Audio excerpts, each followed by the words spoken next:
Good morning, students. Hope you're fine. हमने last time किया था coal and petroleum chapter start किया था, and we did what do we?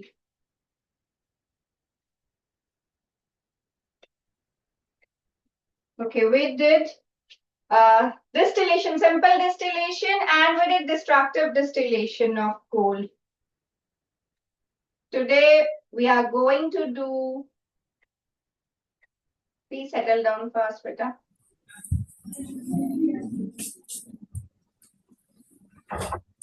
So today we are going to do another topic, which is distillation,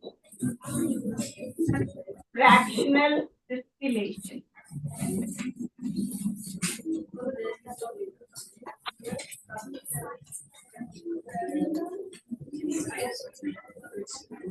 Okay. इस section में join नहीं किया है. Till the time they join, this is a quick revision about coal and petroleum. This is the last class.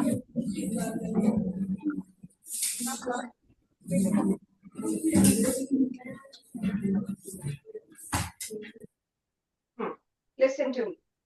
Last time we did about coal formation. We did that coal is formed from plant material that accumulates in swamps and peats and for millions of years. And petroleum is formed from the remains of marine organisms, mainly phytoplankton that is buried under deep surface of the oceans. That is the process of formation of petroleum. Then we did about the destructive distillation of coal, and we obtained certain products from destructive distillation of coal, which have very useful applications in day-to-day life. We did about coal gas, coal tar, and ammoniacal liquor. Today we are going to do fractional distillation. First of all, you should know what is distillation. So distillation is a process in which you separate two liquids which have a difference of boiling point, at least difference of 25 to 30 degrees Celsius. Two liquids are separated, or let's say two liquids are purified using the process distillation. Distillation में 3 steps आप follow करते हो. पहले आप उसको boil करके vaporize करते हो, फिर आप उसको condense करते हो, condensation process होती है, and third step में आप उसको एक beaker में collect करते हो. Vaporization, then condensation, and then you collect it in a beaker. The 3-step process है distillation. Distillation is used to separate two liquids. दो liquids आपसे mix हो गए हैं, दोनों का boiling point में काफी difference है. आपको उनको separate करना है, तो आप एक round bottom flask लेते हो. इसमें दोनों liquids को जो भी mix हुए हैं उन liquids को put कर दोगे. यहाँ पर थर्मोमीटर है to check the boiling points. जिसका boiling point reach हो जाएगा उसको आप थर्मोमीटर में चेक करके, सपोज इसमें से एक लिक्विड का बॉइलिंग पॉइंट 100 डिग्री सेल्सियस है और एक लिक्विड का बॉइलिंग पॉइंट 150 डिग्री सेल्सियस है. ये लिक्विड्स क्या करते हैं, गर्म करते हैं, आप उनको हीट करते हो तो वेपर्स बनाते हैं. तो इस प्रोसेस को हम क्या बोलेंगे, वेपोराइजेशन. आप इनके पहले वेपर्स बनाओगे, दिस इज वेपोराइजेशन. ठीक है, गर्म किया हमने, बर्नर पे इसको रख के गर्म किया और इसके वेपर्स बनेंगे. हम टेम्परेचर यहाँ से चेक कर सकते हैं, जैसे ये 100 डिग्री सेल्सियस पे जो भी इसकी वेपर्स बनेंगे उनको हम कलेक्ट कर लेंगे. यहाँ पर एक कंडेंसर हमने लगाया है. Condenser is to condense these vapours. यहाँ से आप वाटर, कोल्ड वाटर यहाँ पर डालोगे, ये वाटर यहाँ वाले जो ये वेपर्स हैं इनको कंडेंस करेगा and these vapors slowly turn into liquid और आप किसी बीकर में इसको कलेक्ट कर सकते हो, ठीक है। सो फर्स्ट स्टेप हो गया वेपराइजेशन, आप इस लिक्विड के वेपर्स फॉर्म करते हो। सेकेंड स्टेप है यहाँ पर कंडेंसेशन, इनको ठंडा करते हो वेपर्स को, ठीक है। कैसे ठंडा किया, ठंडा पानी इसमें यहाँ पर से डाल के ये जो वेपर्स यहाँ से पास कर रहे हैं, अंदर एक पूरी पाइप है जिसको ये अपना ठंडक देके इन वेपर्स को कंडेंस कर लेंगे और यहाँ से इस पानी को, ये थोड़ा गर्म हो जाएगा, इनको ठंडा करते करते उसको बाहर निकाल देंगे और ठंडा पानी इसमें से बाहर मतलब कॉन्टिन्यूसली पास करते रहेंगे। तो यहाँ पर जो ये वेपर्स कंडेंस होंगे इनको आप कलेक्ट कर सकते हो एक बीकर। अब कौन सा लिक्विड इसमें कलेक्ट हो गया, जिसका बॉइलिंग पॉइंट 100 डिग्री सेल्सियस है, क्योंकि अभी थर्मोमीटर पे टेम्परेचर 100 डिग्री सेल्सियस है, ठीक है। कंडेंसेशन हुई और ये थर्ड स्टेप में एक बीकर में आपने इसको कलेक्ट कर लिया, ठीक है। आप लोगों के पास वर्कशीट है, have you got this worksheet, coal and petroleum chapter की? All of you have it? Raise your hands if you have the worksheet. Okay, fine. When we'll finish this topic, then we'll start the work. So, हाँ, तो I was telling you, ये vaporization first step है, then condensation second step है, collection third step है। ये जो liquid होता है, जो easily vapor बना सकते हैं, इन liquids को हम बोलते हैं volatile liquid। जो liquid easily vapor बनाते हैं या जो भी चीज वेपर बना सकती है उसको हम वॉलेटाइल बोलते हैं, और जो लिक्विड वेपर नहीं बना पाता तो हम वॉलेटाइल, ठीक है। तो हमारे पास जो लिक्विड्स है उनको सेपरेट करने के लिए हम उनको हीट करेंगे 100 डिग्री सेल्सियस पे। फर्स्ट वाला लिक्विड वेपर्स बनाएगा, उन वेपर्स को हम कंडेंस करते हैं, ठंडा करते हैं कोल्ड वाटर यूज करके और उनको कलेक्ट कर लेते हैं फर्स्ट बीकर में, ठीक है। Then after that we continue heating, जब हम इसको हीट कर लेंगे और ये जो टेम्परेचर है ये 150 डिग्रीज पे पहुंच जाएगा, तो जो सेकेंड लिक्विड है हमारे पास जिसका बॉइलिंग पॉइंट 150 डिग्री सेल्सियस है वो वेपर्स बनाना शुरू करेगा। पहले इन दोनों में से सिर्फ वो लिक्विड वेपर्स पर आता है जिसका बॉइलिंग पॉइंट कम है, मतलब पहले सिर्फ 100 डिग्री सेल्सियस वाला जो लिक्विड है वो वेपर बनाएगा और फिर उसके बाद 150 वाला वेपर बनाएगा। जब 150 डिग्रीज वाला वेपर बनाएगा ये वेपर्स यहाँ जाएंगे कंडेंसर में जाएंगे, हम इसको फिर से कोल्ड वाटर पास करके उसके वेपर्स को कंडेंस करेंगे, ठंडा करेंगे और फिर सेकेंड बीकर में, क्योंकि अब मुझे सेपरेट करने हैं, मुझे प्योरीफाई करने, तो मैं एक ही बीकर में दोनों को लूंगा तो फिर से वैसे ही मिक्स हो जाएगा। तो एक बीकर में एक लिक्विड कलेक्ट करने के बाद उसको हटा दो और फिर उसको बॉईल होने दो 150 पे, जब टेम्परेचर रीच कर जाए तो उसके वेपर्स को कंडेंस करो और सेकेंड बीकर में उसको कलेक्ट कर दो। So in this way we separated two liquids. One was with boiling point 100 degrees Celsius and another was with boiling point 150 degrees Celsius, right? So this is this is just simple distillation where we separate two liquids. Now, where do we use fractional distillation? Where there are a number of liquids. बहुत सारे liquids हैं and there is not much change in their boiling point, बहुत close है उनके boiling point, like एक का 100 है तो एक का 110 है, एक का 120 है, तो it is difficult to separate every fraction। तो इसके लिए हमें एक स्पेशल फ्रैक्शनेटिंग कॉलम यूज करना पड़ता है और उसको इस राउंड बॉटम फ्लास्क में पुट करना होता है। ये जो फ्रैक्शनेटिंग कॉलम होती है वैसे बहुत अलग अलग डिजाइन में होती है, पर मैं आपको इसका पर्पस बता देती हूँ कि इसका पर्पस क्या है, यूज क्या है, ठीक है। ये ऐसे जैसे हर्डल्स होते हैं इसमें, जैसे मैंने आपको कहा मान लो आपके पास एक लिक्विड है जिसमें बहुत सारे अलग अलग लिक्विड्स हैं और उनके बॉइलिंग पॉइंट में ज्यादा फर्क नहीं है, तो क्या होगा यहाँ पर, जब वो ये राउंड बॉटम फ्लास्क में आपने इसको लगाया हुआ है, सिर्फ मैं इतना पोर्शन बता रही हूँ ताकि आपको क्लियर हो जाए, ठीक है। तो 3 लिक्विड्स हमने ले लिए, मान लो मेरे पास राउंड बॉटम फ्लास्क में 3 लिक्विड्स हैं, ठीक है। एक मैंने सर्कल बना दिया, एक मैंने स्क्वायर बना दिया और एक मैंने ऐसे जिगजैग लाइन बना दी, ठीक है। जैसे ये सर्कल बना दिया, ये स्क्वायर बना दिया, ये जिगजैग लाइन बना दी। तो सबसे पहले क्या होगा, जब आप इसको हीट करते हो तो क्या होता है, जिसका बॉइलिंग पॉइंट कम होता है पहले वो वेपर्स बनाता है। तो सबसे पहले कौन वेपर बनाएगा, जिसका बॉइलिंग पॉइंट 100 डिग्री सेल्सियस होगा। तो ये सर्कल वाला लिक्विड जाएगा कि ठीक है मेरा टेम्परेचर रीच हो गया है, लेट्स गो, ये यहां से जाने लगेगा, ठीक है।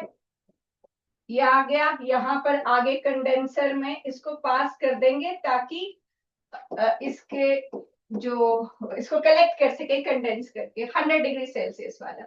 लेकिन जैसे ही 100 वाला यहाँ पर बॉईल करना शुरू हुआ, साथ में थोड़े से ये 110 वाला भी, क्योंकि कुछ मॉलिक्यूल्स को एनर्जी मिल गई तो वो कहता मैं भी चलता हूँ, ठीक है। तो ये जो दूसरा वाला लिक्विड है ये भी साथ चल पड़ा, स्क्वायर वाला जो लिक्विड है वो भी साथ चल पड़ा। लेकिन क्या, इसको बहुत सारे हर्डल्स मिले यहाँ पर, ये जो है ये इसके रास्ते में रुकावट है। इस रुकावट को, इन हर्डल्स को वही क्रॉस कर सकता है जिसके पास इनफ एनर्जी है, ठीक है। अब एनर्जी का कैसे डिसाइड होगा, अब अगर किसी का बॉइलिंग पॉइंट 100 डिग्री सेल्सियस है तो हम उसको थोड़ा हीट करेंगे, ठीक है, थोड़ा हीट करेंगे। और जो 110 वाला है उसके लिए ज्यादा हीट चाहिए होगी। हीट क्या है, it is a form of energy. तो जिसके पास ज्यादा हीट एनर्जी होगी वो ज्यादा एनर्जी वाला होगा। लेकिन अभी तो आपने 100 डिग्री सेल्सियस का हीट दिया है, इसको तो 110 चाहिए, इतनी तो आपने दी नहीं है तो इसको मिली नहीं है। तो अभी इसको जितनी चाहिए इसको मिल चुकी है, इसीलिए ये जो सर्कल है ये जा रहा है। साथ में स्क्वायर भी जाने की कोशिश करता है, लेकिन ये जो हर्डल्स हैं ये उसको क्रॉस नहीं करने देते। ये यहाँ पर टकराएगा, बोलेगा नीचे जाओ, ये स्क्वायर यहाँ टकराएगा, बोलेगा नीचे जाओ, ये यहाँ पर फिर जाएगा, थोड़े थोड़े नंबर उसका कम होता रहेगा, ठीक है। तो वो यहाँ से उसको नीचे गिरा देगा कि अभी आपका जो है आपकी टर्न नहीं आई है, अभी टेम्परेचर 100 डिग्री सेल्सियस है। जब 110 रीच होगा तब आपके पास इनफ एनर्जी होगी कि इन हर्डल्स को क्रॉस करके आप वहां निकल सको, ठीक है। तो ये हर्डल्स हैं जो ज्यादा बॉइलिंग वाले को नीचे गिरा देते हैं, ठीक है। 120 वाला अगर एक आधा मॉलिक्यूल आ भी गया तो वो वैसे ही यहाँ से भेज दिया जाएगा कि तुम्हारी तो अभी बहुत कम एनर्जी है तुम्हारे पास, तुम्हारा बॉइलिंग पॉइंट 120 डिग्री है, उसके लिए बहुत देर अभी और हीट करना पड़ेगा। तो बेसिकली ये जो हर्डल्स हैं ये सरफेस एरिया बढ़ाते हैं कि हम आपको यहाँ पर एक सरफेस प्रोवाइड करें। अगर आप इस सरफेस को टकरा के यहाँ से एस्केप कर जाते हो, that means you have enough energy और आपको कंडेंस किया जा सकता है। लेकिन जो लेस एनर्जी वाला लिक्विड है वो इन हर्डल से टकरा के नीचे गिर जाएगा, ठीक है। तो हम जब ऐसे लिक्विड को सेपरेट करते हैं जिसमें बॉइलिंग पॉइंट बहुत कम है, हम उसमें साथ में ऐसे फ्रैक्शनेटिंग कॉलम लगा देते हैं सरफेस एरिया इंक्रीज करने के लिए, और साथ में यहाँ लगा देते हैं थर्मोमीटर, ठीक है, ये लगा देते हैं फ्रैक्शनेटिंग कॉलम, ठीक है।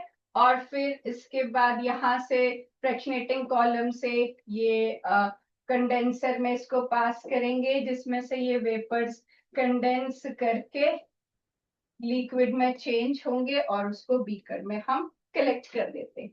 लेकिन हमें जरूरत क्या है इसकी, क्यों पढ़ रहे हैं हम? सो लास्ट टाइम हमने कोल एंड पेट्रोलियम किया था। अब ये हमें अर्थ के सरफेस से मिलेगा, अर्थ के सरफेस से या सीबेड से मिलेगा। तो उसको जब हम वहां से ऑब्टेन करते हैं ड्रिलिंग करके, तो वो क्रूड फॉर्म में बहुत सारी चीजों का मिक्सचर मिलता है। लेकिन उस फॉर्म में हम उसको उतने अच्छे से यूटिलाइज नहीं कर पाते, तो हमें क्या करना होता है कि हम अलग अलग फ्रैक्शंस में उसको सेपरेट कर लेते हैं, क्योंकि हर एक फ्रैक्शन का अपना यूज हो जाएगा। ठीक है, जैसे आपने मोस्ट कॉमनली जो सुने हैं, पेट्रोल सुना होगा, डीजल सुना होगा, केरोसिन सुना होगा, पैराफिन वैक्स में भी सुना होगा। ठीक है, तो ये क्या है, ये सारे क्रूड ऑयल के ही ऑब्टेन्ड फ्रैक्शंस है। फ्रैक्शंस बोल रही हूँ, फ्रैक्शंस क्यों, क्योंकि फ्रैक्शनेटिंग कॉलम यूज कर करके उनके बॉइलिंग पॉइंट पे बेस्ड अलग अलग चीज को अलग अलग कर दिया गया, क्योंकि इंडिविजुअली उनकी जो खासियत है उसके अकॉर्डिंग उसको यूज किया। डीजल इंजन के लिए डीजल यूज किया, पेट्रोल इंजन के लिए पेट्रोल यूज होता है। ठीक है, घरों में पहले कैरोसिन यूज होता था। ठीक है, ये पैराफिन वैक्स और इन सब की भी अलग अलग वो है। हाइड्रोकार्बन्स मिलते हैं, जैसे ब्यूटेन मिलता है जो एलपीजी गैस सिलेंडर पे, बहुत सारी अलग अलग फ्रैक्शंस मिलती हैं, तो उसको हम अलग अलग जगह में यूज कर सकते हैं, वो हमारे लिए ज्यादा यूजफुल होता है। इसीलिए हम क्रूड ऑयल की फ्रैक्शनल डिस्टिलेशन करके सेपरेशंस करते हैं। ठीक है, जिसको हम सिंपल डिस्टिलेशन से नहीं कर सकते थे, क्योंकि सिंपल डिस्टिलेशन में जो दो लिक्विड्स होते हैं ना, उनका बॉइलिंग पॉइंट बहुत डिफरेंट होना चाहिए, बहुत ज्यादा डिफरेंस होना चाहिए, कि पहले एक कर लो, अच्छा फिर थोड़ी देर उसको और गर्म करते रहो, फिर दूसरा वाला सेपरेट कर लो। ठीक है, लेकिन इसमें बहुत सारी चीजें होती हैं। So I would like you to write down few points about it. So write the heading fractional distillation. Fractional distillation.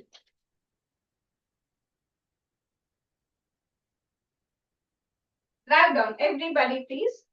It says it is type of distillation. It is type of distillation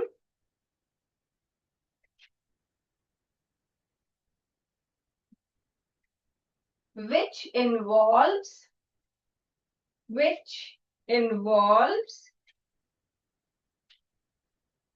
the separation of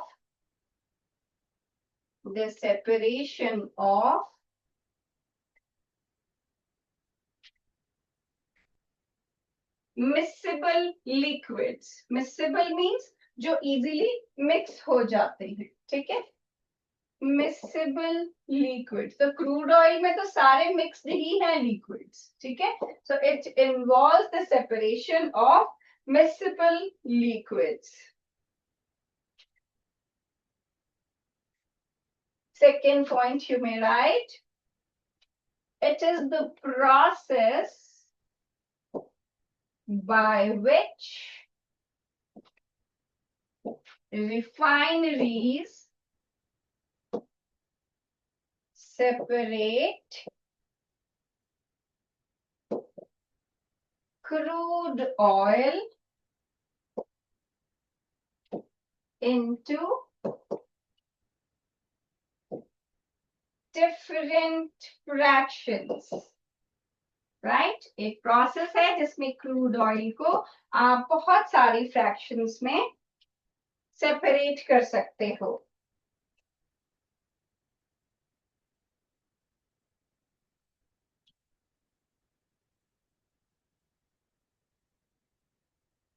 right, it is a process by which refineries क्या होती है, oil को refine करने के लिए बड़े बड़े operators जहां पर लगे होंगे वो हमारी रिफाइनरीज होंगी। ठीक है, उसको प्योरिफाइड फॉर्म और सेपरेटेड लिक्विड्स को ऑब्टेन करने के लिए जो यूज करेंगे। ठीक है, नेक्स्ट पॉइंट लिख लो,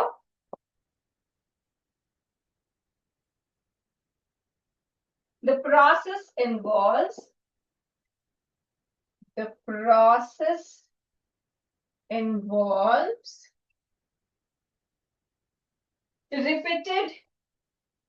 repeated distillations and repeated distillations। Distillation हो गया उसको बॉईल करके ठंडा करना, एंड फिर उसको आपने कलेक्ट किया, collection, repeated distillation and collection. ठीक है, या आप इसको कंडेंसेशन के साथ भी वो कर सकते हो, रिपीटेड डिस्टिलेशन एंड कंडेंसेशन। उसके बाद आप इसको कलेक्ट कर लेते हो। अब जब आप इसको हीट करते हो, आपने देखा कि सबसे पहले जो लोअर बॉइलिंग पॉइंट वाला लिक्विड है, that makes the vapours first and then the liquid with higher boiling point. So लिखो, when mixture is heated, when mixture is heated, liquid with lower boiling point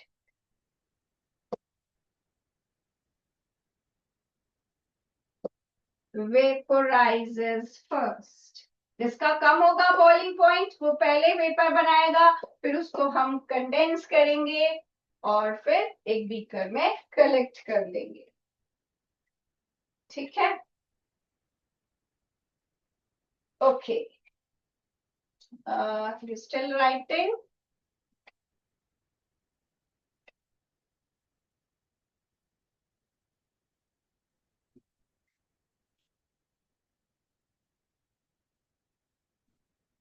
Fine. Next is application of fractional distillation. Application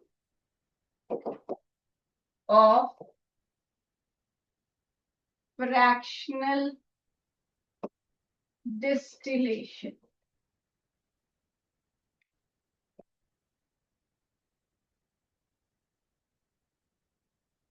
तो सबसे पहले हम लिखते हैं, it is used for purification of water,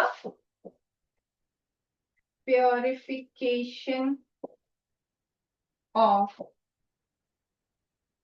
water, as well as separating, as well as separation of water and ethanol, right? Second point, it is used in industries for refining oil. Used in industries for refining oil. जैसे crude oil का हमने किया, and it is also used for fractional distillation, is used for separation of air. Also used for separation of gases present in air, जैसे कि oxygen gas, nitrogen gas. ठीक है, इसको भी आप सेपरेट कर सकते हो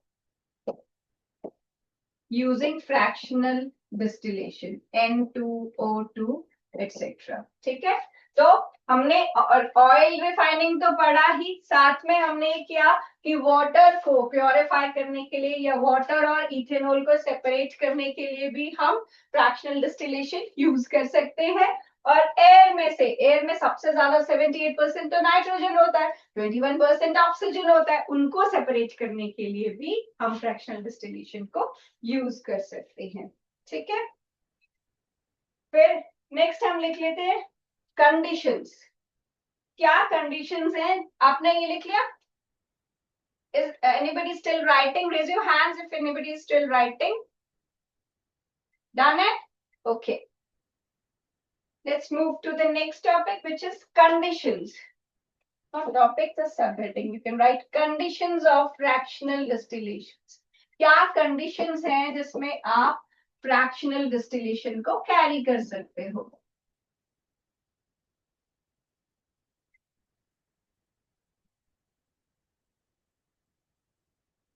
So इसमें लिखो, the boiling point of two liquids, the boiling points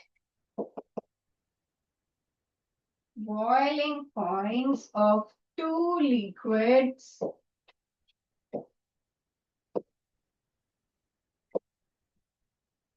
must be less than 25 degree Celsius. कम से कम 25 डिग्री सेल्सियस से कम का डिफरेंस होना चाहिए दोनों लिक्विड्स के बॉइलिंग पॉइंट में।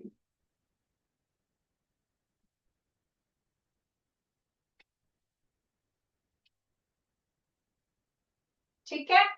अब अगर आपसे पूछे कि what is the basic principle on which, ये तो कंडीशन हो गई, आपको इसी को प्रिंसिपल के फॉर्म में लिखना हो कि what is the basic principle on which this process is based, तो आपने ये लिखना है कि different liquids have different boiling points, so they can be separated according to their boiling points and condensed separately and collected separately.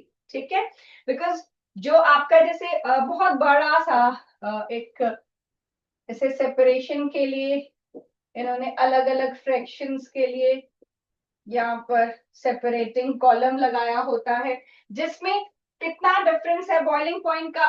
जो नीचे जैसे burner तो नीचे ही होता है, तो नीचे जो बॉइलिंग पॉइंट है वो 400 डिग्री सेल्सियस के अराउंड इसका टेम्परेचर होता है, और जो ऊपर वाली जगह जहां पर हीट इतने नहीं पहुंचती है उस पर 20 डिग्री सेल्सियस तक ही रहता है। ठीक है, तो ये डिफरेंस है सेपरेटिंग कॉलम में बॉइलिंग पॉइंट का, या कह लो टेम्परेचर डिफरेंस इतना होता है। तो हर एक फ्रैक्शन का डिफरेंट बॉइलिंग पॉइंट होने की वजह से वो डिफरेंट जगह पर ऑब्टेन होगा।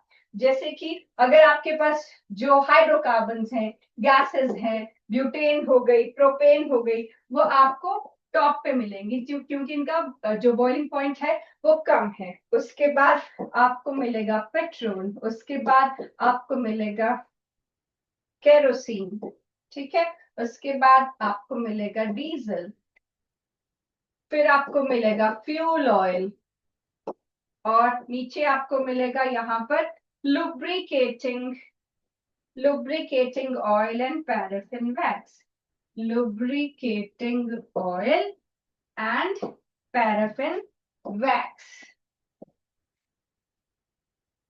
तो ये सारे फ्रैक्शंस जो है वो अपने डिफरेंस इन बॉइलिंग पॉइंट पे बेस्ड है। तो प्रिंसिपल अगर पूछा जाए, प्रिंसिपल ऑफ सेपरेशन, मेन चीज, मेन रीजन इनके सेपरेशन का यही है। अगर सबका सेम बॉइलिंग पॉइंट होता तो नहीं हो पाते, थोड़ा थोड़ा तो डिफरेंस होगा, तभी बॉइल करके हम उसको सेपरेट कर सकते हैं। ठीक है, मेक दिस बेटा, इनको इनके एग्जैक्ट जगह पे कि कौन सा कितना हायर रीजन में आपको मिलेगा। Higher region means lesser temperature, और कौन सा आपको लोअर रीजन में मिलेगा।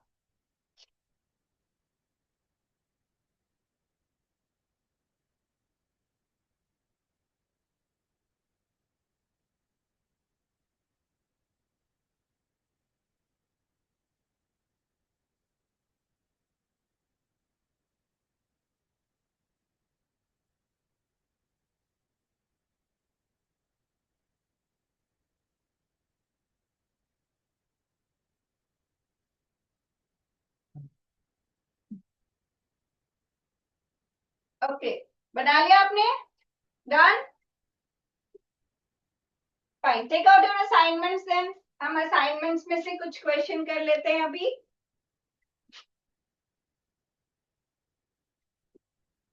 Take out the first question, I will read that for you. उसके बाद आपने मुझे आंसर बताने हैं। जिसको आंसर आता है he or she will raise his or her hand and I'll ask the question. Otherwise, I've got your names also. I'll ask them. अगर आपने खुद नहीं आंसर बताया तो। So first is case study which says formation of coal occurred hundreds of millions of years ago when there was extensive growth of plants in places like swamps and flooded forests. When plants died, they fell into water swamps. Under the water, they did not get sufficient oxygen. So the dead plants did not decompose completely and turned into a layer of peat. As time passes, more and more sediments are covering the layer of the peat, burying it deeper and compressing it further.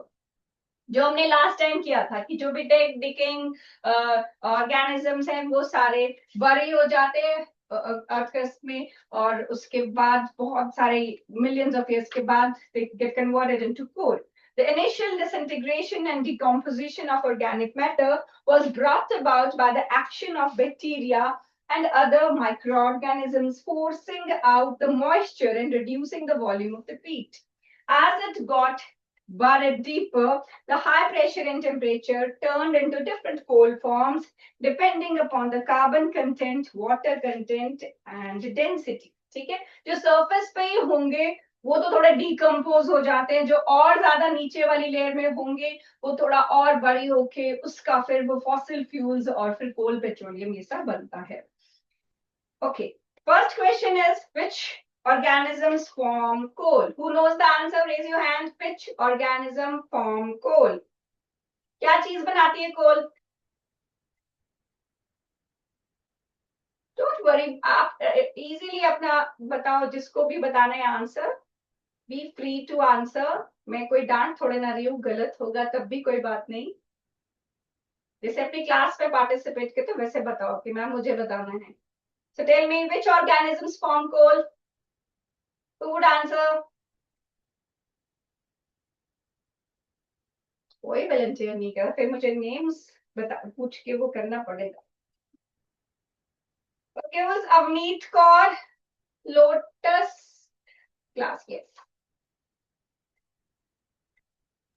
Tell me which organisms form coal. Unmute your mic and give me the answer. Is your mic working? Yes, ma'am. Yes. Okay, ठीक है. बताइए बेटा, which organisms form coal? Bacteria and other microorganisms. अच्छा जी, organism का मतलब ये नहीं होता कि वो माइक्रो ऑर्गेनिज्म ही होगा. ठीक है, चलो बेटा गुड. और कोई बताएगा विच ऑर्गेनिज्म फॉर्म कोल? पढ़ो ध्यान से, अपने फर्स्ट 2 लाइंस को पढ़ो और गिव मी द आंसर. ध्यान से पढ़ो.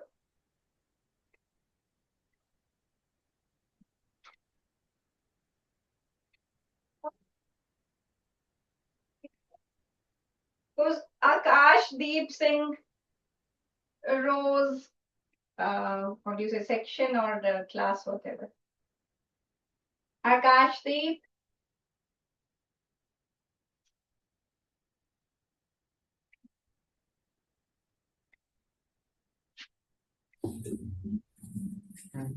Ajay beta, which organisms form coal? Plants.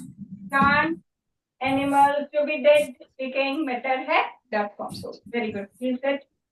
Then comes next question. Name 3 types of coal obtained by this slow conversion process. Last time हमने किया था, types of coal किया था कि नहीं किया था? I think we didn't do it. Did we? Types of coal पढ़ा है? कौन बताएगा? Willingly raise your hands, otherwise I'll pick one. Who knows the answer? Types of coal.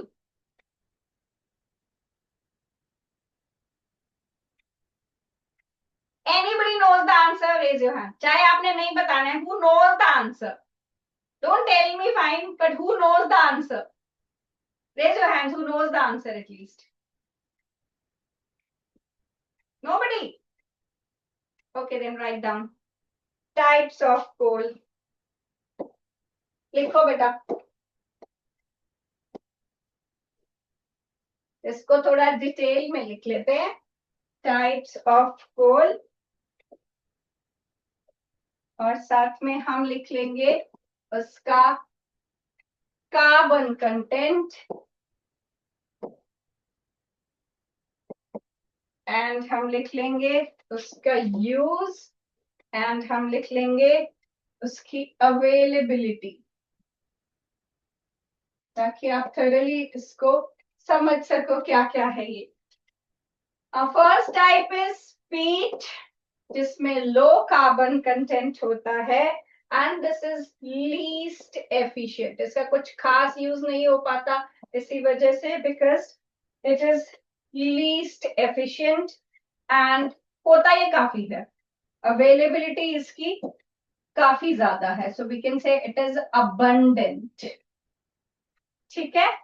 First type is peat. Then comes second type, which is lignite. This is carbon content is higher than peat, right? And it is used in electricity generation और ये भी काफी abundant है, relatively abundant. Right? Third type is bituminous coal.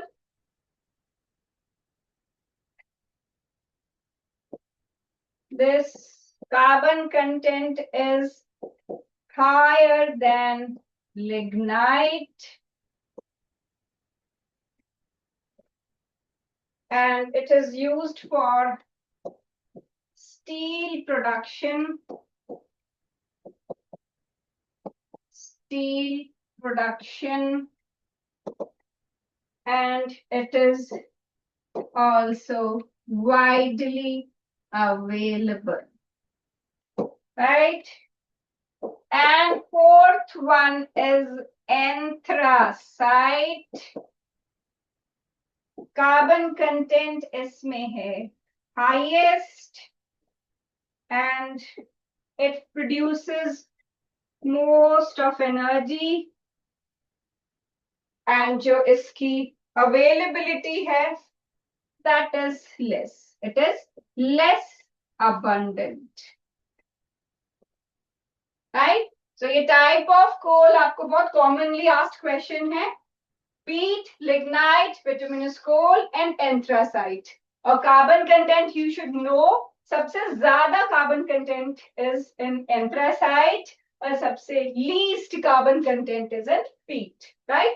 सभी available है except this anthracite, and uses peat is least used, lignite in electricity generation, bituminous coal in steel production, and anthracite के बहुत सारे uses हैं, बहुत सारे energy sources. ठीक है, तो इसको करके आना और जो आपकी assignment है उसको finish करना. See you in the next class. Thank you.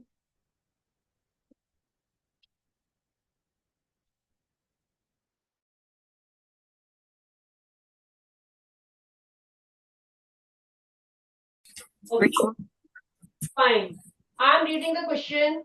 Mohan has to prepare a physics project in the form of a cubical box for a social work campaign. आप लोग मॉड्यूल में क्वेश्चन देखो. When I'm reading the question, you have to see in the module and you also have to read it side by side. Otherwise, you will not understand. Mohan has to prepare a physics project in the form of cubical box. Mohan has to prepare a cubical box. Right? एक उसके पास cuboid है और उससे बनाना है एक cubical box. Cubical box जो होता है that is no, you know, it is made up of all the squares. Okay.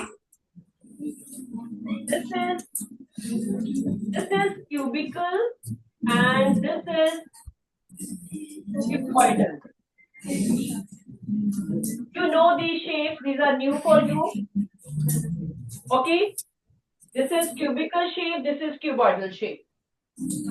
Cuboidal shape is made up of rectangle and cubical is made up of squares. That you know. Question was, he had a cubical box of side 4 centimeter, 2 centimeter and 4 centimeter. इसकी size आपको दिखनी है 4 centimeter, 2 centimeter and 3 centimeter given to you. So you have to make it into a cube. He has to change it in the form of cube so that he can complete his project. For this, he needed more cuboid so that he can make the project into the form of cube. Cuboid उसके पास already है, इसको he has to convert it into cube. Cuboid की dimensions भी given है LBH, right? तो first question हमारा था, I will ask you because this will discuss earlier also. Row section, first girl. What is the volume of the cuboidal box? First girl, please come forward near the mic. Tell me the answer of first. 32 32. What was the formula, beta? centimeter cube. Yeah, that is okay. Centimeter cube, 32 centimeter cube, I know. B option C. What was the formula we applied? कौन सा formula apply किया था हमने? This was volume of cuboidal box. What is volume of cuboidal box, beta? Length multiply breadth multiply height. Excellent. LBH. Okay. So इसको multiply करके हमारे पास 32 centimeter cube आया था. Excellent, beta. Sit down. We completed second question also. In which form the group should be side of cube? कि आपके जो cube की जो साइड बनेगी उसकी ग्रुप ऑफ नंबर्स क्या होने चाहिए? लास्ट टाइम आपने ही मेरे को आंसर बताया था कि they should be in the triples, कि हमारे नंबर जो आएंगे वो ट्रिपल्स के फॉर्म में आएंगे. तो आपका ऑप्शन थी ट्रिपल्स. क्यूब की जो साइड होगी उसको अगर हमारे पास ट्रिपल्स की फॉर्म में आ रहा है 6 इंटू 6 इंटू 6, तो हम बोलेंगे उसकी साइड जो है वो 6 सेंटीमीटर है. अगर वो 13 सेंटीमीटर आ रहा है तो we will be saying 13 13 13. Right. तो हमारी ट्रिपलेट्स की फॉर्म में उसका आना चाहिए. That you know. 14 and 15 question हमने लास्ट टाइम किया था. 16 question was how many cuboids are more needed.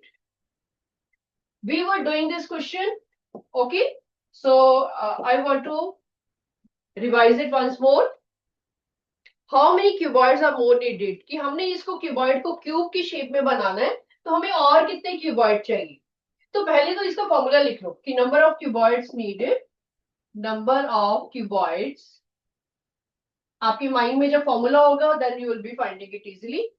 कितने क्यूबॉइड्स और आएंगे will be equal to volume of cube, volume of cube upon volume of cuboid. Please write down the formula also. ये question आपको बार बार आएगा. You will see in other books also. जितने भी क्यूबॉइड आपको चाहिए तो उसके लिए हमें चाहिए volume of cube divided by volume of cuboid. Okay, this is a formula you have to remember. Put a star over here. You have to use it again and again. Okay. Number of cuboid जो हमें चाहिए will be equal to volume of cube divided by volume of cuboid. Volume of cuboid तो आपको पता ही है, पहले से ही पता है वॉल्यूम ऑफ क्यूबॉइड, क्योंकि इसकी साइड्स आपको दी हुई हैं. आपने निकाल भी लिया इसको कि वो 32 सेंटीमीटर क्यूब आ रहा है. वॉल्यूम ऑफ क्यूबॉइड क्या है? 4 into 2 into 4 is equal to 32 centimetre cube. ये आप ऑलरेडी निकाल चुके हो. लेकिन वॉल्यूम ऑफ क्यूब हमें नहीं पता. कैन यू टेल मी कि वॉल्यूम ऑफ क्यूब के लिए क्या हमें चाहिए? कितने कितने हमें वो नंबर्स चाहिए? 4 कितने चाहिए हमें वॉल्यूम ऑफ क्यूब के लिए? आपने अभी अभी मेरे को बताया कि जो नंबर होना चाहिए अगर हमने वॉल्यूम ऑफ क्यूब निकालना है तो वो ट्रिपलेट्स की फॉर्म में होने चाहिए. क्या हमें 3 4 चाहिए? राइट. तो लेकिन हमारे पास यहाँ पे कितना है? 2 ही 4 है, तो हमें एक 4 चाहिए. वॉल्यूम ऑफ क्यूब क्या होगा? 4 क्यूब इंटू 2 कितने चाहिए? 2 यहाँ पे एक है क्यूबॉइड में ऑलरेडी. हमें कितने और चाहिए कि इसका क्यूब बन जाए? How many more we want? 2. Okay, so we require 2. ये वाले और 2 ऑलरेडी आपके पास है. This will be the volume of cube. Okay, if you want to write it in better way for your more understanding कि 2 4 हमारे यहां से आए और एक 4 हमने खुद लिया. सिमिलरली हियर 2 हमारे पास एक पहले से था और 2 स्क्वायर हमने खुद लिया. तो ये हमारे पास जब हमारे पास ट्रिपलेट्स बन जाएंगे हमारे पास इस फॉर्म में आ जाएगा, पावर 3 की फॉर्म में आ जाएगा. Then it will be volume of cube. ठीक है. तो वॉल्यूम ऑफ क्यूब हमारा कितना आया? Please find out. इसकी वैल्यू फाइंड आउट करो. 4 raised to power 3 into 2 raised to power 3.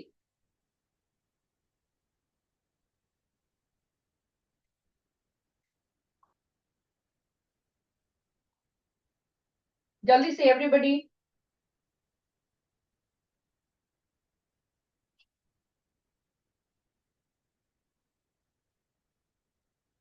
Is it coming out to be 512 centimeter cube?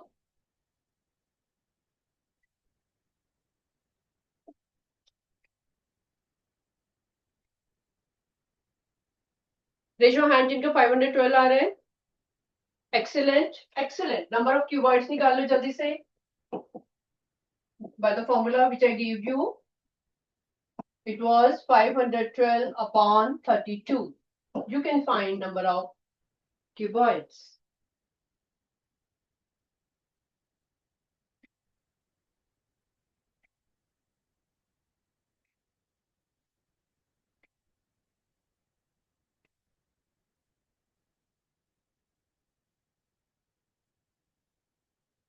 Is it coming out to be 16? 16 answer आ रहे हैं.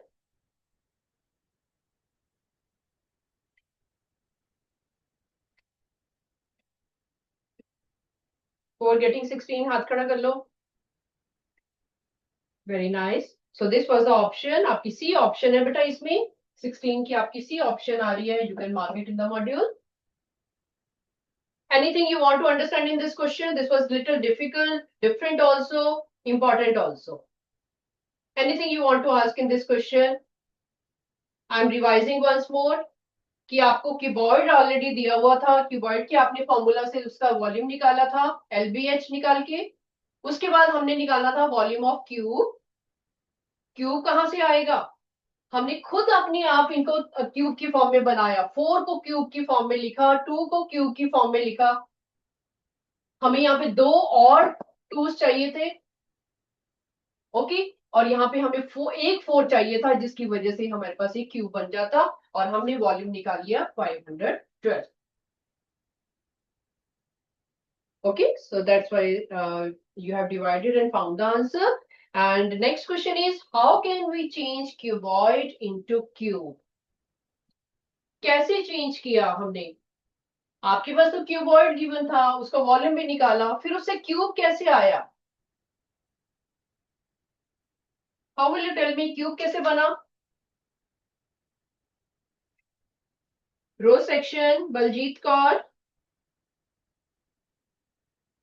सारा question आपके सामने है. You have to come forward अपनी words में. Don't tell me कि proper कोई आंसर बताना है. अपने वर्ड्स में बताओ कि क्या समझ आई, हमने क्यूबॉइड से क्यूब कैसे बनाया.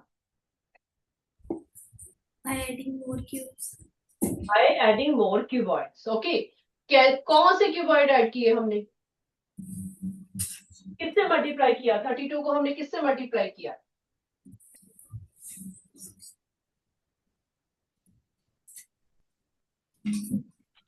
कितने 4 आपने इसमें? 2 तो ऑलरेडी थे हमारे पास क्यूबॉइड में. कितने 4 और मल्टीप्लाई किए आपने? 1, और कितने 2 से मल्टीप्लाई किया आपने? 2, 2 से.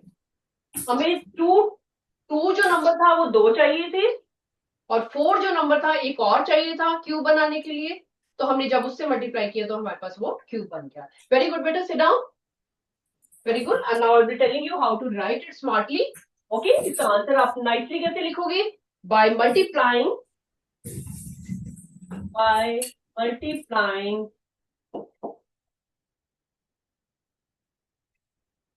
32 by 32.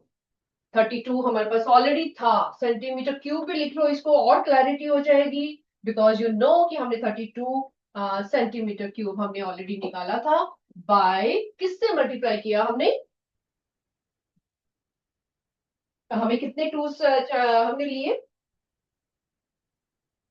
Bye 4 into 2 into 2. इससे हमने मल्टीप्लाई किया, फिर हमारे पास एक क्यूब आया. What was that? That is by 16.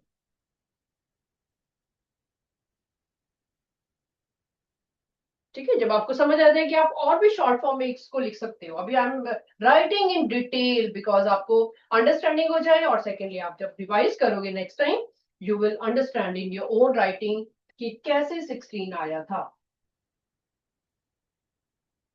ठीक है बेटा. फैक्टर्स को हमने देखना है कि फैक्टर, सारे फैक्टर्स की पावर 3 3 3 3 आनी चाहिए, तब वो जाके एक क्यूब बनेगा. Okay. Next question you can cut because the same thing is they are asking again. 18th question you can cut. This was 17. 18th question you can, I'm crossing it. You can cut the question. It's not required. You have done a lot about this. This is just a repetition of that.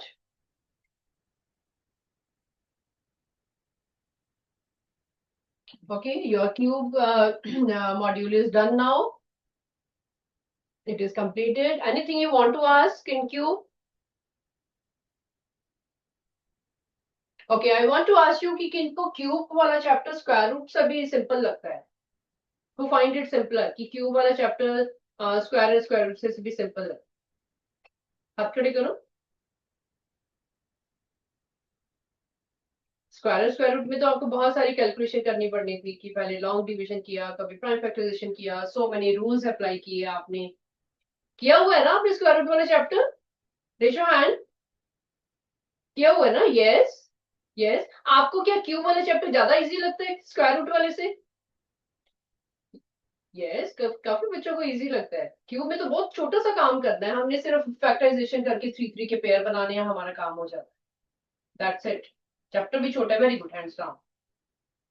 So please take care. जो chapter आपको easy लगता है उसमें आपके marks नहीं कटने चाहिए. Take care. थोड़ी सी प्रैक्टिस करो, फैक्टराइजेशन पे प्रैक्टिस करो ताकि आपकी प्राइम फैक्टराइजेशन में ट्रिपलेट्स में नंबर आए और आपका आंसर निकल जाए. That's it.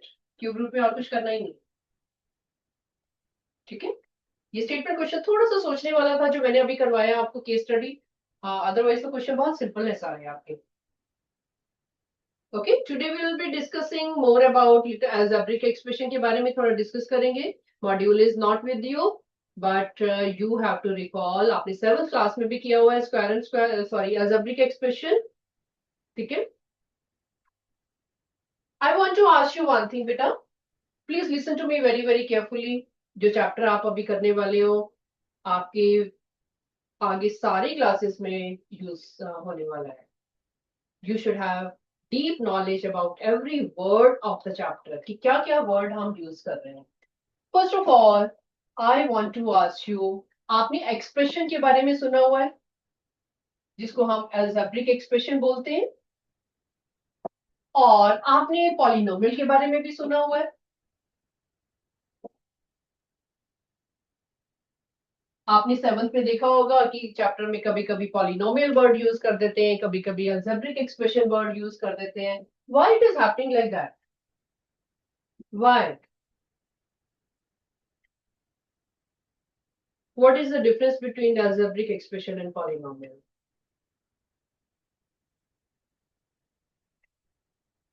किसी को पता है तो आगे आके बताओ. algebraic एक्सप्रेशन का कोई एग्जांपल दो मेरे को. कोई example, any one example. Expression थोड़ा सा आपने 6th क्लास में पढ़ा था कि एक एक्सप्रेशन को कैसे हम लिखते हैं. थोड़ा सा आपने 7th में किया.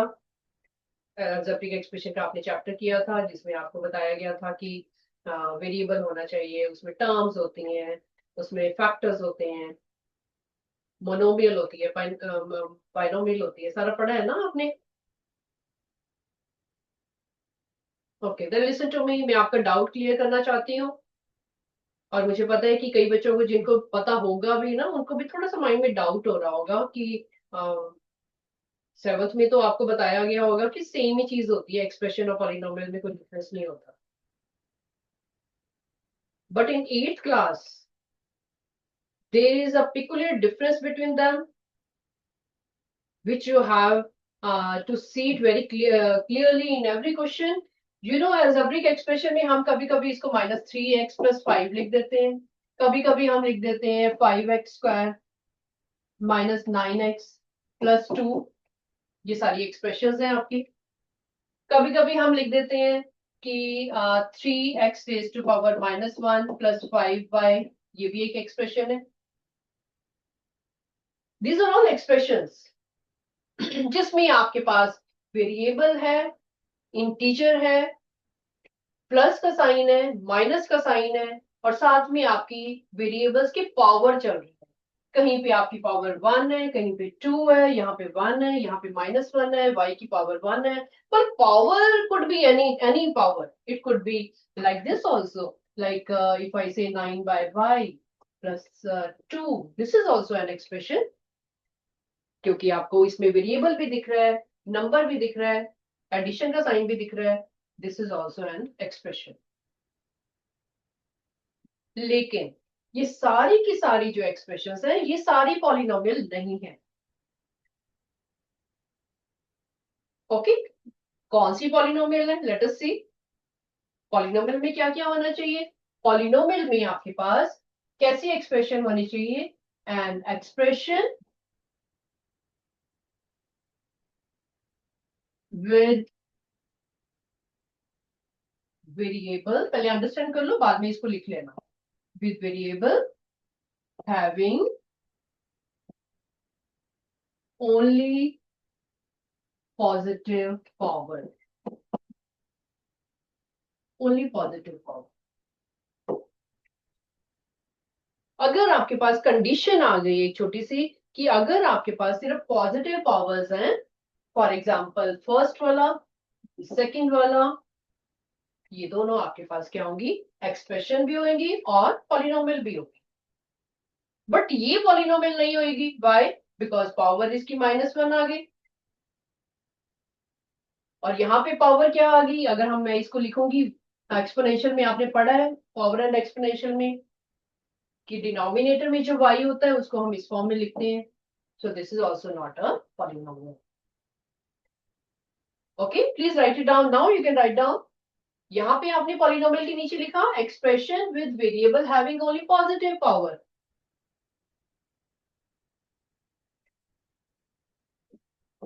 जीरो पावर भी हो सकती है, जीरो पावर भी हो सकती है.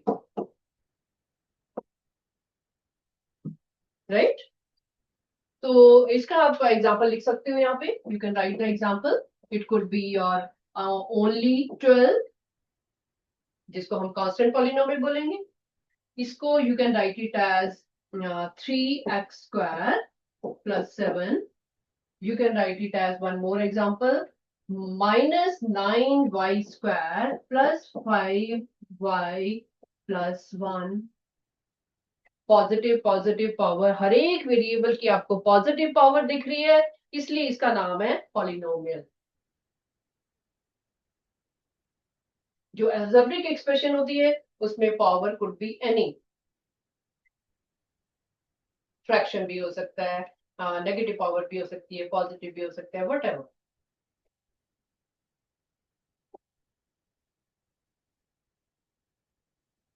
तो यहाँ पे आप एक्सप्रेशन के नीचे क्या लिखोगे?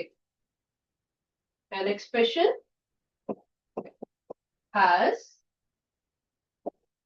has any power of a variable. ठीक है, अपने वर्ड्स में आपने लिखना है अपनी अंडरस्टैंडिंग के लिए. You have to increase your knowledge. जब आप बुक्स में पढ़ोगे थोड़ी सी डेफिनेशन चेंज करके लिखी होगी, but basic knowledge is this only which you will understand very clearly कि यहाँ पे हमारे पास कोई भी पावर हो सकती है एक्सप्रेशन में, लेकिन पॉलिनोमियल में पॉजिटिव होनी पावर बहुत ज्यादा जरूरी है. ओके बेटा, now you tell me from here. ये जो सारा आपके सामने स्टोरी लिखी हुई है, प्लीज टेल मी कि all the algebraic expressions are polynomials. क्या सारी की सारी अलजेब्रिक एक्सप्रेशन पॉलिनोमियल होती हैं? No, no, yes, I can see you. क्या सारी की सारी पॉलिनोमियल एक्सप्रेशंस होती हैं, algebraic expressions? Yes, raise your hand who say yes. सारी की सारी पॉलिनोमियल अलजेब्रिक एक्सप्रेशन होती हैं? Yes, yes they are. Okay, good, good, hands down. Okay, this is a basic knowledge which you will be using 8th onward in every class.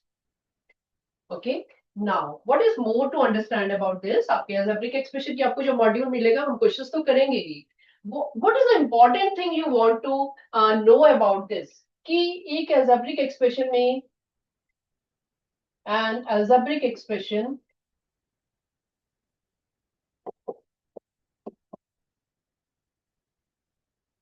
Contains, होता क्या है उसके अंदर, क्या क्या होता है, पहले तो आपको ये पता होना चाहिए। कंटेन्स क्या क्या होता है उसमें, कोई भी अलजेब्रिक एक्सप्रेशन आपके दिमाग में कितनी चल रही होंगी, बहुत आपने देखी होंगी, 7th में भी देखी हुई है, पूरा चैप्टर किया हुआ है, अभी 8th में भी करने वाले हो। उसमें होता क्या क्या है, anybody can you tell me from your own knowledge. अपने आप कोई एक्सप्रेशन रफ में लिख लो, अपने आप अपनी मर्जी से, कोई अब आपको पता चल गया कि कैसी होती है एक्सप्रेशन, अपने आप एग्जांपल लिखो, टेल मी कि होता क्या है उसके अंदर में। Lotus section, lotus section, Bavneet Kaur, will you come.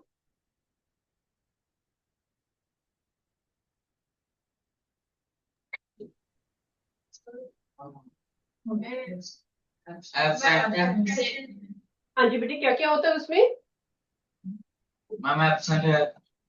Absent है, ओके आप बता दो, कैन यू टेल मी क्या होता है don't laugh, he is brave to come forward, he has come to, मैं ये मत सोचो कि वो बताने आया था और मैंने उसको पकड़ लिया। He is so brave, he came forward near the mic and told me. पता ही है। अगर नहीं पता तो it is okay, you can tell me, क्योंकि कभी ध्यान से इतना देखा नहीं होगा एक्सप्रेशन को, है ना। पता है बेटे आपको, कोई बात नहीं, बैठो बैठो, thank you for coming forward. I call all the children brave who come near the mic. कुछ भी बोलने आओ, आओ तो सही। Okay, then listen to me. I'm telling now. Listen to me. What happens in expression? क्या क्या होता है उसमें, हमारे पास टर्म्स होती हैं, टर्म्स होती हैं। अब आपको याद आ जाएगा, जैसे ही मैं बताऊंगी आपको सब रिकॉल हो जाएगा कि यस आपने पढ़ा हुआ है, टर्म्स होती हैं। और सेकेंड चीज उसमें होती है फैक्टर्स। फैक्टर्स कैसे फैक्टर्स होते हैं, दे आर प्राइम फैक्टर्स और इररिड्यूसिबल फैक्टर्स। आपको याद होगा जब आप छोटी क्लास में फैक्टर ट्री बनाते थे तो उसमें फैक्टर्स लिखते थे आप, लास्ट में जाके प्राइम फैक्टर्स लिखते थे ना, ठीक है। तो जब प्राइम फैक्टर्स लिखते हो तो उसमें हम वन को इंक्लूड नहीं करते, लेकिन इररिड्यूसिबल फैक्टर्स में हम वन को भी इंक्लूड कर लेते हैं। ये थोड़ा सा फर्क है इसमें, ठीक है, वो मैं आपको क्वेश्चंस में साथ साथ बताऊंगी। पर अभी आपको बेसिक जो आपने ऑलरेडी 7th में पढ़ा हुआ है, आपको ये पता है कि फैक्टर्स होते हैं कि अलजेब्रिक एक्सप्रेशन के अंदर टर्म्स होती हैं, टर्म्स के बाद फैक्टर्स होते हैं, ठीक है। तो अभी हम कोई एग्जांपल लेते हैं, that is write down 5x square plus 7x minus 2m plus 8. Let us see. कोई एक्सप्रेशन है, कोई भी एक्सप्रेशन है, वेरिएबल उसमें है, एक दो है वेरिएबल, पावर भी है उनकी, ठीक है। आपकी ये रिकॉर्डिंग हो रही है, 7th क्लास की रिकॉर्डिंग हो रही है, क्योंकि इसको आपने 8th में भी यूज करना, ठीक है। पहले तो आप टर्म्स लिखो कि टर्म्स कौन कौन सी हैं। Very good, you know it, already किया हुआ है आपने। कितनी टर्म्स है, 1 2 3 4, 4 टर्म्स है इसमें, right. So we are writing 5x square 7x minus 2m and 8, ये इसकी टर्म्स हो गई। अब हमने लिखने इसके इररिड्यूसिबल फैक्टर्स। मैं स्पेशली ये इररिड्यूसिबल वर्ड यूज कर रही हूँ क्योंकि आपके 8th क्लास में अभी आप पढ़ने वाले हो। ये नाम इररिड्यूसिबल मीन्स जिसको हम फर्दर ब्रेक नहीं कर सकते। जब हम फैक्टर्स लिखते हैं एक स्टेज आती है ना कि या द एंड कर दो, बस आपकी इसके आगे फैक्टर्स बन ही नहीं सकते, लोएस्ट टर्म में जैसे आप करते थे, राइट। तो वो हमारी जो स्टेज आती है उसको हम बोलते हैं इररिड्यूसिबल फैक्टर्स। तो इसमें रिड्यूसिबल फैक्टर्स कौन सी चीजें इसमें मल्टीप्लाई हो रही है, टर्म के अंदर क्या क्या आपस में मल्टीप्लाई हो रहा है। वेरी गुड, कम फॉरवर्ड, ये पता है आपको। सल्फा सेक्शन, अनुरीत कौर, किया हुआ है ये आपने बेटा, 7th पे किया हुआ है ऑलरेडी। थोड़ा सा रॉन्ग होगा तो I will help you, please come forward.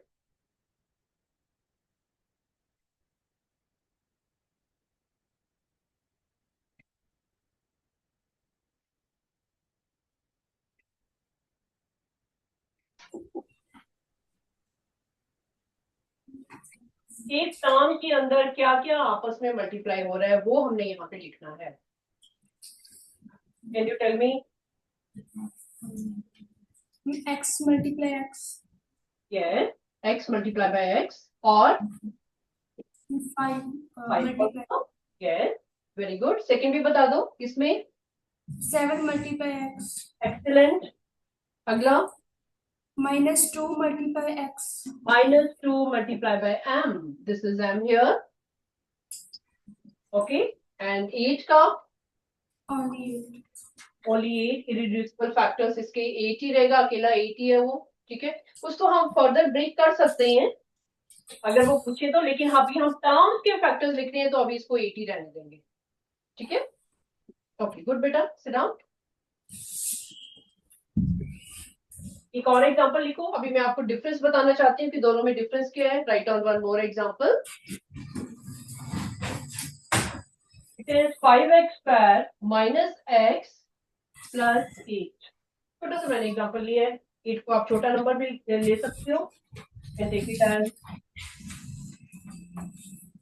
इसको माइनस का नंबर ले लूं तो माइनस, चलो मैं इसको ऐसे लिख रही हूँ। Can you right like this? एक और एग्जांपल लेते हैं।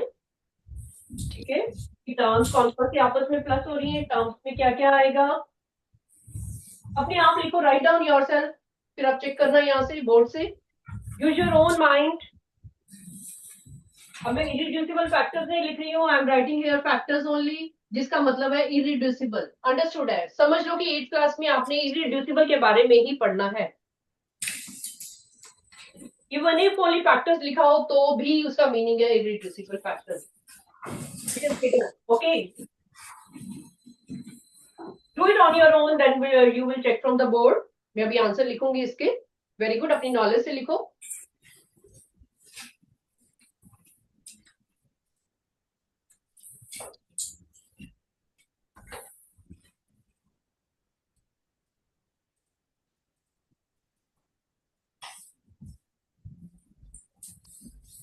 राइटिंग है, आप चेक कर सकते हो, साथ साथ में चेक करो इसको, अपने आप करो लेकिन चेक करो बाद में। 5x square minus x minus 7।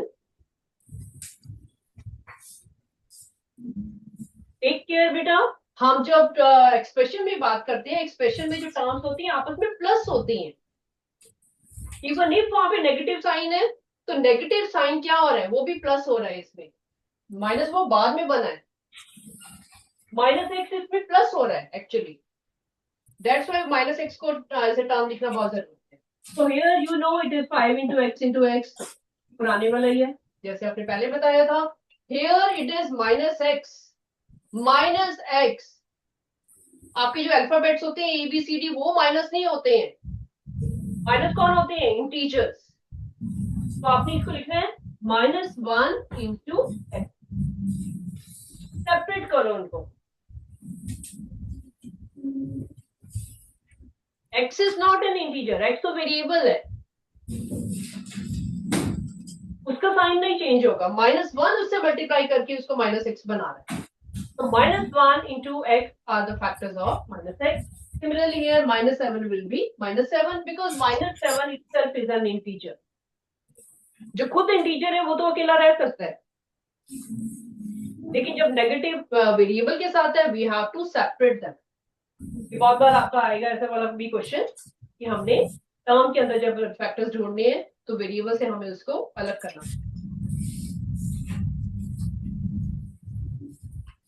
Okay बेटा, this was all basic things you did in your previous class. 8th class में अब आप एडिशन सब्ट्रैक्शन सब कुछ करने वाले हो, तो आपको पता होना चाहिए कि कैसे हम नेगेटिव साइन करते हैं। और one more thing I want to tell you, let us talk about polynomial। ये आपने किया हुआ है polynomial। टाइप ऑफ पॉलिनोमियल्स कौन कौन सी होती हैं? क्या हुआ है आपने type of polynomial? Raise your hand. 7th में किया हुआ बेटा? Okay good, write down. First is हमारे पास है मोनोमियल। एग्जांपल लिखो, इसके दो एग्जांपल लिखो मोनोमियल के सामने। Then it is binomial, then it is trinomial. After trinomial, there is not any special name. We call every polynomial as a polynomial only. ठीक है, पॉलिनोमियल तो ये भी है सारी, ये उसकी टाइप है, उनके स्पेशल नेम्स आ गए, mono, by and try. These names have come from their terms. Terms के बेस पे उसका नाम जो है वो पड़ा है. कितनी टर्म्स होगी उनको काउंट करके उसका नेम पड़ गया. मोनो में क्या आएगा, कैसे एग्जांपल आएंगे? जिसमें एडिशन साइन नहीं होगा, जिसमें टर्म्स आपस में ऐड नहीं होंगी, सिंगल सिंगल टर्म होगी. फॉर एग्जांपल आपका हो गया -7x, may be it is 12y. Monomial हो गई, कहीं भी आपको कोई भी टर्म दूसरी टर्म के साथ प्लस नहीं हो रही है, single term. Okay, for example suppose आपके पास एक कोई कांस्टेंट आ गया 10 अकेला, जिसके साथ वेरिएबल नहीं है, तो उसको भी हम मोनोमियल बोल देते हैं. ऑल्दो उसका एक और स्पेशल नेम होता है कांस्टेंट पॉलिनोमियल. तो हम इसको अगर आपको ऑप्शन आ जाए कि मोनोमियल ढूंढो, तो इसको मोनोमियल में भी काउंट करते हैं हम, क्योंकि वो किसी से प्लस नहीं हो रही है. ठीक है, बाइनोमियल में क्या क्या आएगा? -7 + 2. I'm going to finish it. Okay, this last question. Then we have 12y - 5 कर लो, जिसमें दो टर्म हमें लिखनी पड़ेंगी. It could B y² and y. ये भी हमारे पास बाइनोमियल है, दो टर्म्स है. Then ट्राइनोमियल में तीन टर्म्स आएंगी, 3x² + 5y + 2. एडिशन साइन आपको दिख रहे हैं, आपको दिख रहा है कि तीन टर्म्स आपस में प्लस हो रही हैं. पॉलिनोमियल में तीन से ज्यादा, कोई लंबी सी आपके पास एक्सप्रेशन आ गई, 8y³ + 5y² + 3y - 11. 3 से ज्यादा जिसमें टर्म्स है उसको हम बोलेंगे पॉलिनोमियल. बेटा नेक्स्ट टाइम हम लोग ये अलजेब्रिक एक्सप्रेशन की मॉडल करेंगे, इसमें आपकी बेसिक चीजें जो है वो यूज होंगी. ओके बेटा, this is a basic thing about your algebraic expression. Okay, see you next time.